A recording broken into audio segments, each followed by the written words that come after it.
Welcome back to the Deep Dive. We're tackling a pretty hot debate today, straight from the We Get Around Network forum. Oh, yeah. The new iGUIDE PLANIX R1 camera. Ah, the R1. Big question is it actually worth the upgrade? Especially if you're already rocking the IMS-5 or the PLANIX Pro. Yeah, if you're already using one of those, is it really worth the jump? It's a big investment for sure. Absolutely. So we're going to cut through all the hype. All that marketing. Get to the bottom of it. Yeah. See what really matters for real estate photographers. Let's do it. So let's just start at the heart of it all. Okay. Image quality. Image quality. Yeah, I mean, the R1, it's boasting a 60 megapixel sensor. Whoa. That's huge. That's a big jump. Compared to the IMS-5, it's 20 megapixels. Right. Even the PLANIX Pro is only 23. Okay. So that's a huge jump in resolution. You're going to get so much more detail. Think about those virtual tours. Yeah. You can zoom in. Clients are going to love that. See all those little details. See all the features of the property. Exact. But, okay, higher resolution. Yeah. Usually that means slower processing. You would think. But not with the R1. It's actually got an 8-second scan time. What? Yeah.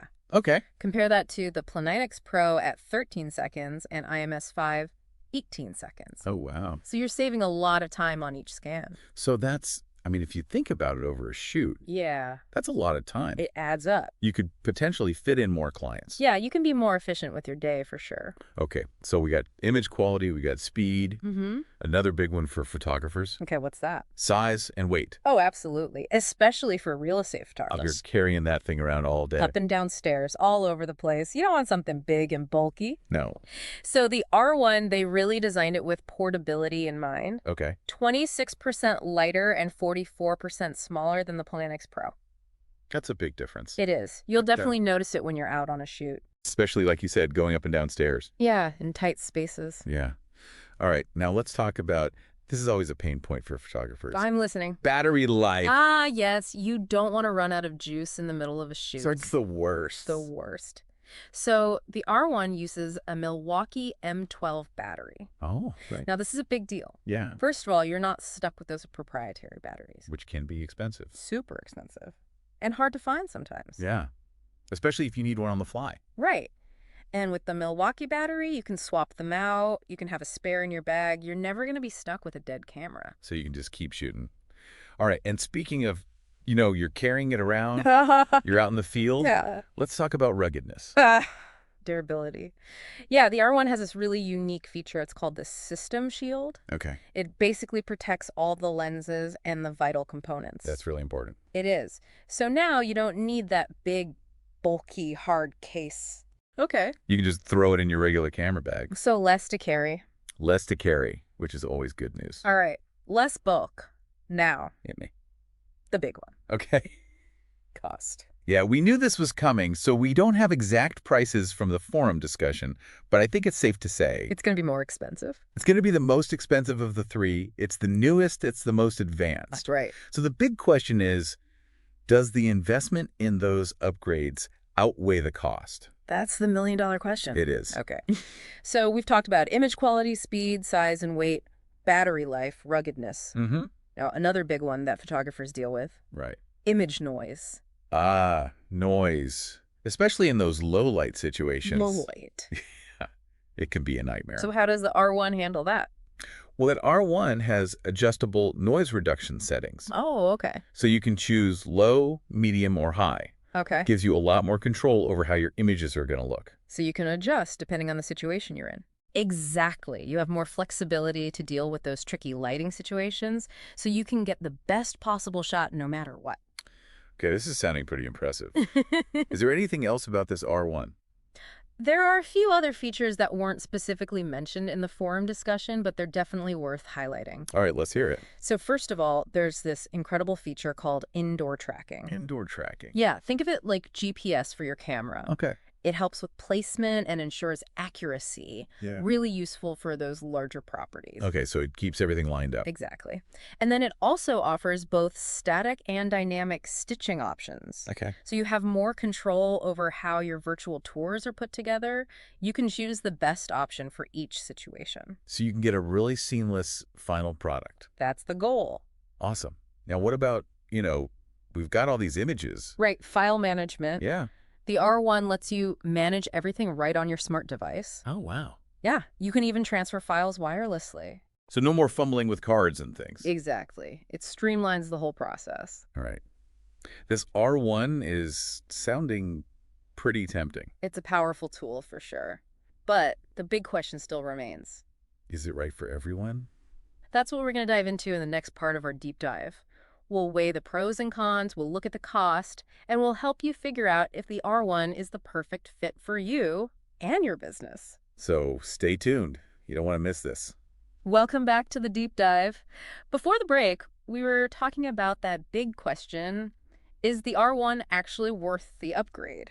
And I know a lot of you out there are probably thinking, well, I've got the PLANIX Pro, or I'm using the IMS-5. Do I really need to jump on this R1 train? And the forum members actually had some really interesting advice that was tailored depending on what camera you're currently using. Oh, okay. So let's start with the PLANIX Pro users. You guys are working with a pretty solid camera. Yeah, you read that a good system. So is the R1 a must-have? I mean, is it really that much better?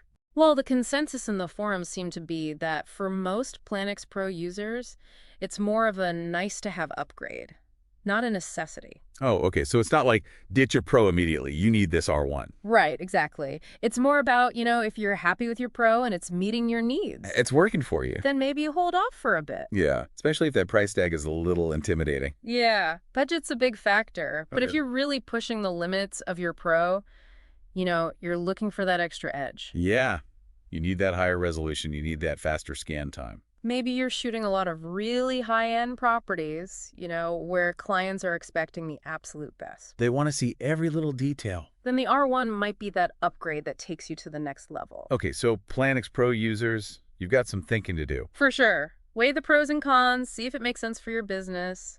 Now let's switch gears and talk to the IMS-5 users. All right, the OG iGUIDE users. You've been rocking this camera for a while. Yeah, it's a workhorse. But technology marches on. Right? It does. And the message from the forum to IMS-5 users was pretty clear.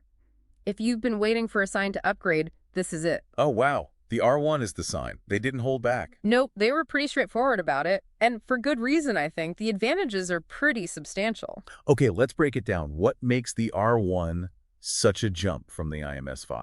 Well, first of all, there's that massive leap in image quality. 60 megapixels, we talked about that. Yeah, it's a game changer compared to the 20 megapixels of the IMS-5. Plus, the R1's LiDAR range is 4 times greater. Oh, wow. So it can capture bigger spaces. Exactly. It goes up to 40 meters compared to the IMS-5's 10 meters. So you're getting much more accurate stands, especially for those larger properties. Okay, so larger spaces, more detail. What else? Speed. The R1's faster stand time can save you a ton of time on each shoot. And that adds up, like we said. It really does. It can mean the difference between fitting in one more shoot in a day or having to push it to the next day. And of course, it addresses those common pain points that IMS-5 users might be experiencing. Like the bulkiness, the lack of a swappable battery. Exactly. The R1 is lighter, more compact, uses that readily available Milwaukee battery. And don't forget the adjustable noise reduction settings. Yeah, no more struggling with grainy images and low light. They really thought of everything. Okay, so it sounds like a pretty compelling case for IMS-5 users to upgrade. But we can't ignore the cost factor. We know the R1 is going to be an investment. Absolutely. It's going to be a bigger upfront cost. But you also have to think about the potential return on that investment. Okay, how so? Help me connect the dots. Think about it. With the R1's superior image quality, you're able to offer a premium product. You're not just selling a service, you're selling an experience. Exactly. Clients are willing to pay for that level of detail, that clarity, especially now that virtual tours are becoming so standard. They want to feel like they're actually in the property. Exactly. And then there's the time-saving factor.